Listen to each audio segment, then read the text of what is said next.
I am a fighting game player. I love this genre, but let's be honest, our community isn't exactly mainstream. I mean, we're passionate, we're dedicated, and we're always trying to get new people into the fold. Partly to share what we love, and partly, well, because we need more people to beat the shit out. So, when Riot Games announced that they were making a League of Legends fighting game, we all thought the same thing. This is it. This is a shot at the mainstream. This is our chance to finally beat the shit out of our League of Legends teammates. But why were we so confident? History shows that the best way to build hype for a fighting game isn't beginner-friendly mechanics or a big-budget campaign. It's actually using an IP people already love. Dragon Ball FighterZ proved it, Tekken proved it, Mortal Kombat proved it, hell, Smash Bros. Is the poster child of proving it. You get people in the door by letting them play their favorite characters, not by selling them frame data. Riot had one of the biggest IPs on earth, with over 170 champions all waiting for players to embark on that journey of fighting game self-discovery.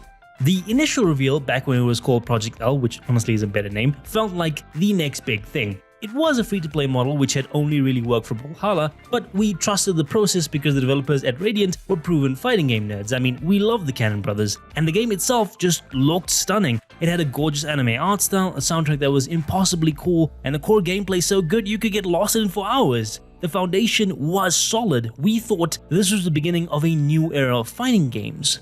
Little did we know, Riot was about to systematically sabotage its own masterpiece.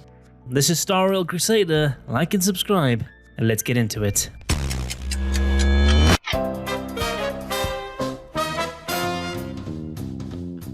The first and strangest act of self-sabotage was Riot's complete failure to connect their own ecosystems together. Okay, look at it this way. 2XKO's single biggest advantage was the 180 million League of Legends players. The plan was simple: use the IP to invite a massive casual audience into a fighting game.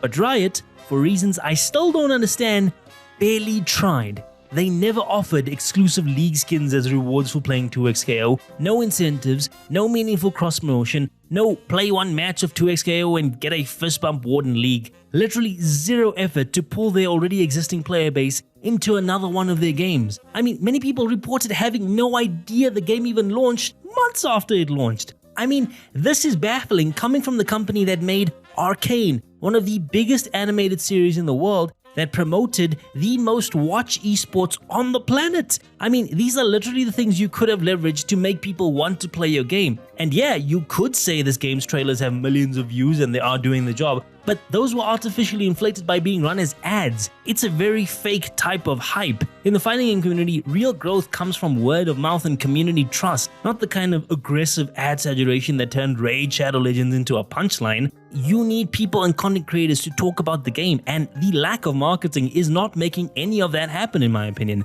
Nowadays, fighting games survive on content and content creators, the guide makers, the combo lab monsters, the salty clip compilers. But when a game's player base is as small as an FGC community and the broader gaming public already labels this game as dead, YouTube and Twitch algorithms aren't going to recommend 2XKO. I mean, ask me, a creator's livelihood depends on views, and you can't make a living off a game that the internet has decided is failing. So the people who should be the lifeblood of this game, making tutorial videos, onboarding new players, and keeping the hype alive between patches, are forced to go to bigger games like Street Fighter or Tekken just to pay the bills. There are no content creators that became big because of 2XKO. Most of the people championing this game are already known for other fighting games. There's no Lord Knights or Blaster Salamis to be found in the 2XKO community. And this just creates this weird cycle. No creators means no free educational content or community entertainment, which means fewer new players, which means even lower viewer counts, which drives even more creators away.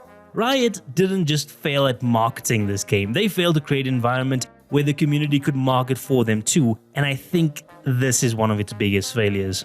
Now, let's switch gears a bit and talk about the more structural failures of this game. The first one that comes to mind is the total absence of a single player mode. Let's take the fighting game here and look at Street Fighter 6. When you look at Street Fighter 6 and its World Tour mode, you come to realize why this has become the new standard for fighting game single player modes. Here, Capcom didn't just make a great fighting game, they built a full single-player RPG out of it. World Tour is a masterclass in onboarding. It doesn't just teach you how to throw a token, it makes you fall in love with the world first, the characters, and your own custom avatar. It's a gateway that gives casual players dozens of hours of low-stakes fun content where they can learn fundamentals like spacing, punishing, and anti-airing. So by the time they step into rank, they're not just competent, they're also emotionally invested into this world. They're teaching the fundamentals of fighting games while also making them fall in love with the world of Street Fighter. 2XKO had the advantage where people already love this world, they love the lore, they're invested in it, so they didn't have to write a complex single-player story, they just needed a simple enough single-player experience that could satisfy the fans while also making them comfortable with the fighting game. 2XKO, based on a universe famous for its deep, beloved lore,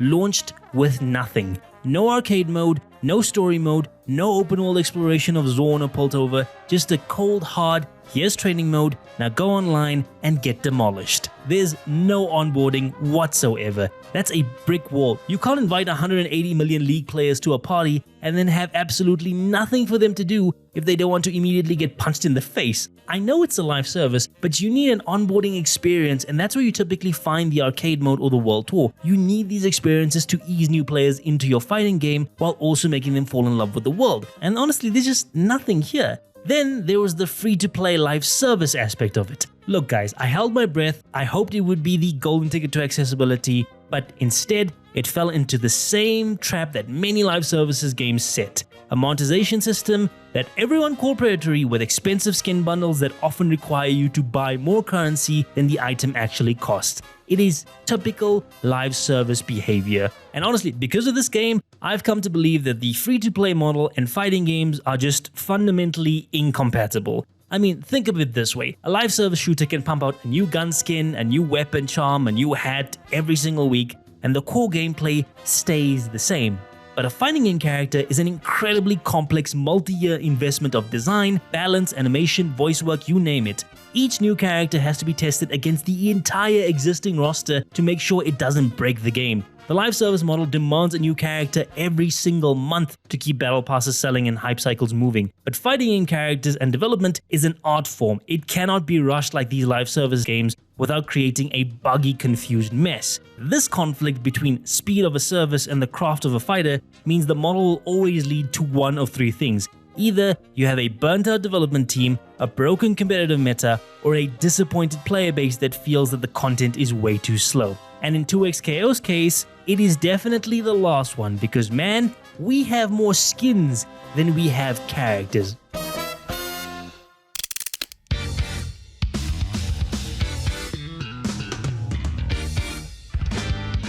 Honestly, this is the worst sabotage of everything, the one that truly broke this game's back for me, and that was the content desert that was the launch roster of this game. 2XKO launched with a total of 10 characters and, until the date of this recording, has only reached 14. From an IP with over 170 characters, you're telling me you could only pull 14. For a 2v2 tag fighter where 4 characters are on screen at all times, this is catastrophic. And I think to explain why roster size matters so much in this context, I think you have to understand the fundamental philosophy behind fighting games. I'm going to be a bit poetic here. In my opinion, fighting games are the peak of competitive gaming. There is a purity to fighting games that doesn't exist anywhere else. Think about it. In a team shooter, you can blame your support. In a MOBA, you can point to the jungler who didn't gank. In a battle royale, it was the RNG of the circle or the loot drops. All those games build in safety nets for your ego. Fighting games do not. When the round ends and the chaos sounds, there is no one to blame but yourself. It's just you, the guy in front of you, and the truth. It's a one-on-one, locked-in-a-cage experience, and it is gaming distilled to its rawest, most honest human form. It's a conversation at the highest speed. It's a non-verbal language where you're just trading back and forth between you and the other guy in front of you. You're not just playing a new opponent, you're downloading another human being's thoughts in real time. You yourself are learning your own habits, your fears, your egos, all while forcing the other guy to confront his own. This is why the journey of finding your main character matters so much. I mean, sure, you get into a character because you like their personality and the story or design or whatever it is. You're choosing a vessel for your own self-expression. Sometimes it will be the character you started off with, but a lot of time it won't. Many people will tell you, many fighting game players will tell you that the character you start with is almost never the one you end up maining in any fighting game, because the process of discovery is a mirror. You might think you're an aggressive rushdown player until a zoner teaches you that maybe you actually value patience and control. You might think you want to set up traps and be a flashy tactical genius, but then you discover that you are fundamentally a grappler. Something about that Oonga Boonga art style speaks to your soul. The character screen select isn't just a menu, it's a personality test. It's the game asking you, who are you? Show me. Don't tell me, just show me. And when you finally find that character, the one where the movements feel like an extension of your own nervous system, it's a feeling no other genre can replicate. You're not just piloting this character anymore, you are that character, and fighting games are the best at making you have that feeling of immersion. And when you get a small roster, it doesn't just limit your choices, it limits that self-discovery. More characters means there's more ways to express yourself, more team compositions, more chances to find a character you genuinely enjoy playing as. The process of finding your main can take a pretty long time. Many players, including League of Legends fans, skip 2xKO simply because their champion wasn't there even if they knew about the game. The game denied them characters they wanted to use as vessels of self-expression. The picks they did launch with felt way too safe, they felt way too arcane-coded and homogenous. The variety just wasn't there. And for me, this problem gets compounded because of the free-to-play model. You have to unlock characters with currency in this game. If you want the whole cast, you will have to shell out some cash. And again, it hampers that fighting game self-discovery process. So if you happen to buy the wrong character in the beginning, well, good luck, bucko, you're grinding with them for at least 20 hours. Sure, you can access some of these characters in training mode, but believe me, finding a main, you have to be actually playing matches with them in order to feel them out. Again, limiting the roster is what makes people shy away from the fighting game. In a market where the biggest games like Street Fighter launched with 18 characters and Tekken with 32, 2xKO's lineup just felt way too unacceptable for a game that is nearly 10 years in the making. And that, in my opinion, is the biggest reason people aren't playing this game. There are more cosmetics in this game than there are characters, and that's a crying shame.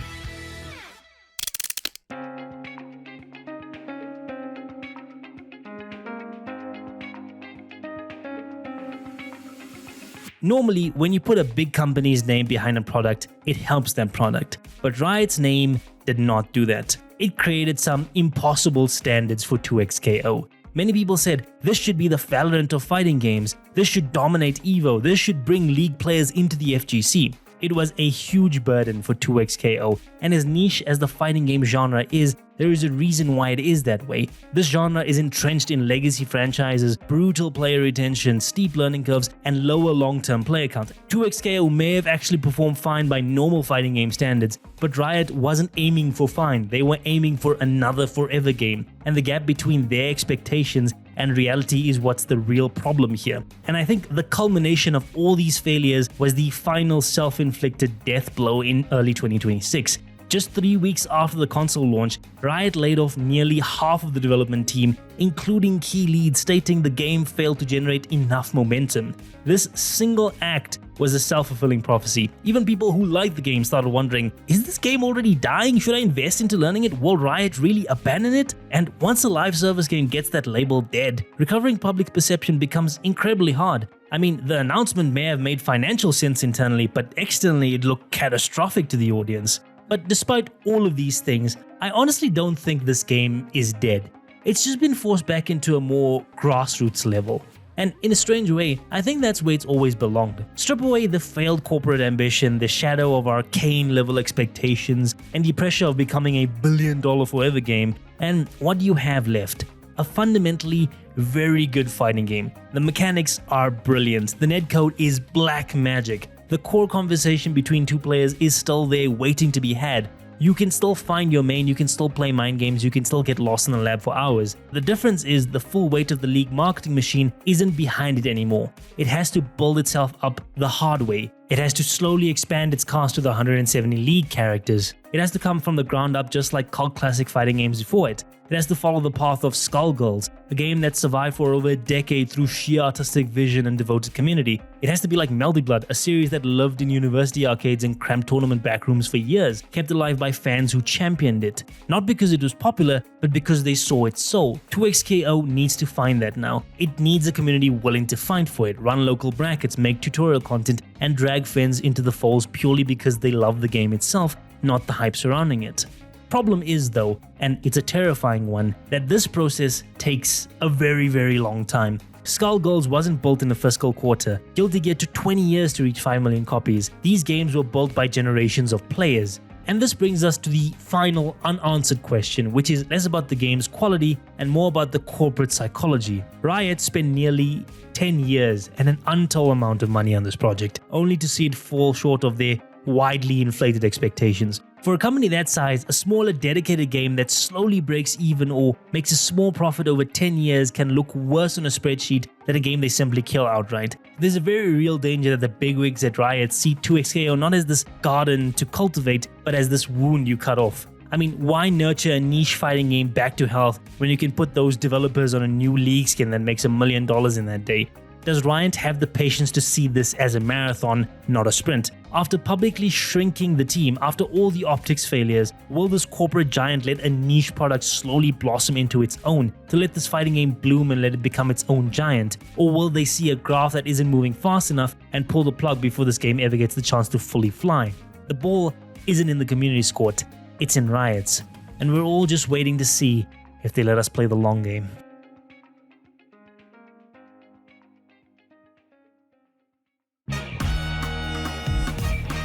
Hello ladies and gentlemen, it is I, your host, the Starward Crusader, and since you've made it this far, please like the video, subscribe, and comment down below. Do you think Riot actually compromised 2XKO's launch, or was it actually a very good launch? Please feel free to leave your opinions down below. I haven't really talked about a fighting game on this channel before, so this is a change for me, but going forward, I do want to do different types of games in different genres. Sure, I love Star Rail and it's a gacha game, and I've talked about gacha games before, but I realized that I want to talk about more than just gacha games. I want to talk about anime games, you know? And I kind of felt stuck just doing the one type of gacha game genre. I know YouTube isn't going to be on my side with this decision, but I do want to expand and talk about more games. So going forward, do expect me to cover weird type of games. Star Rail will still be my bread and butter and the game that I love most, and I will be making the story recap, so if you are here for that, please stay with me just a little bit longer. I'm trying to get the next part out. And with all that said, may your journey lead you ever starward.